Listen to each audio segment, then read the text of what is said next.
Finally, I wanted to, give the audience some tips on how to try and prevent, because I know a lot of people are saying, hey, it's one thing for treatment, but I don't want it in my house, obviously. And we were just talking before this, prevention is the best course of action, not waiting till you're sick and then coming to us, preventing it.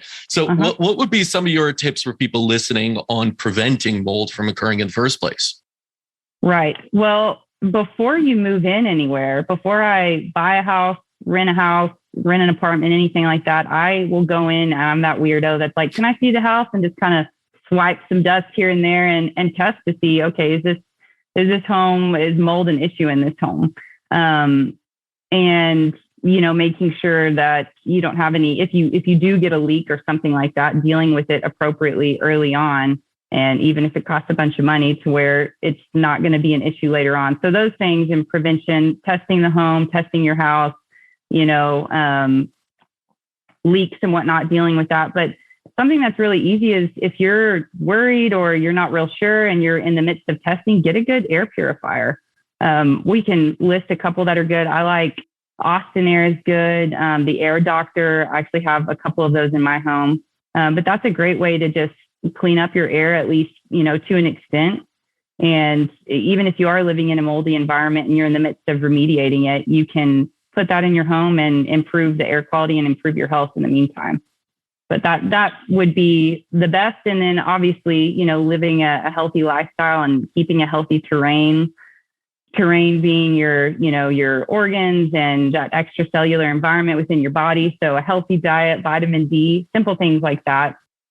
Just optimizing your health as much as you can, and good air, and testing things before you move in and commit. Those would be my biggest suggestion. Good tips. I actually asked my father about this before I jumped on, so I got an answer too. So I'm going to share that, very much like yours, but it's always nice to get his input, since I don't think he'll ever be on this podcast or any podcast. I would love to have him on this podcast. Someday. So he's inching towards it. Too busy, always doing things, patients first sort of thing. Doesn't like, doing anything that's in the public eye. But anyway, I'll share this from him. He said, dehumidifier for sure. Avoid collecting any moisture by means of AC and good ventilation. He did say open windows if the weather permits for at least 1 hour a day. I do agree, because too many people have completely sealed their homes, which is great for not, spending as much on heating or cooling. But it's terrible when you have a few spores just circling and, always in the same area. Sunshine and UV light filters are great purification. When you do have AC with the duct system, it's smart to always clean that, but prepare also a spray of peppermint oil, and you could spray that into the ducts occasionally, and that could help you set. And of course, if you ever have any leaks or, roof damage or anything, you want to make sure you remediate that area. But he also said, if you can't do it right away, ozonated water, spraying a little bit of that on the area could help.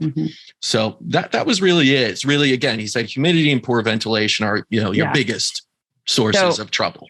I live in one of the driest places in America. So, humidity is not an issue for me, but yes, I forget that in other places you need a dehumidifier, but absolutely. Yeah. Florida's a little bit different. It's a little swampy at times, a little humid at times. And everyone I know has dealt with mold in Florida, literally everyone. And it doesn't mean you'll always get sick, but how you deal with it is important. Absolutely.